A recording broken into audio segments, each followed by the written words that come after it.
Active case अब 1000 के पार पहुंच चुके हैं। केरल में कोरोना के 430 एक्टिव केस दर्ज किए गए।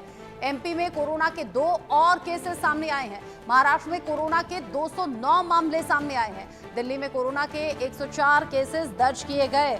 आप समझिए कि कितनी तेजी के साथ में ये केसेस बढ़ते चले जा रहे हैं और इन केसेस का बढ़ना चिंताएं भी बढ़ा रहा है। भारत में कोरोना के अब एक्टिव केस 1000 के पार पहुंच चुके हैं, जिसमें अलग अलग राज्य हैं। महाराष्ट्र में केसेस बहुत तेजी से बढ़े हैं, गुजरात में बढ़ रहे हैं, तमिलनाडु में बढ़ रहे हैं। यहाँ जो एक्टिव केसेस हैं वो निगाह में रखे जा रहे हैं। 1000 पार कर चुके हैं अभी तक के भारत में एक्टिव केसेस। केरल में कोरोना के 430 एक्टिव केस हैं।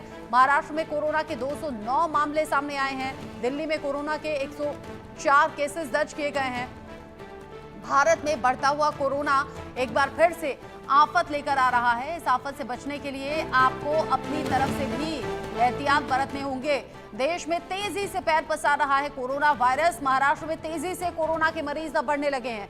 कर्नाटक में 47 कोरोना के एक्टिव मामले सामने आए। केरल, तमिलनाडु, कर्नाटक में सबसे ज्यादा मामले हैं। स्वास्थ्य मंत्रालय ने सतर्क रहने की सलाह दी है।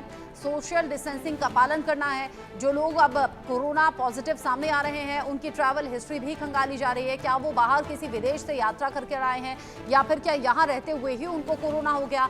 अलग अलग क्या रीजन है, पता लगाने की कोशिश है।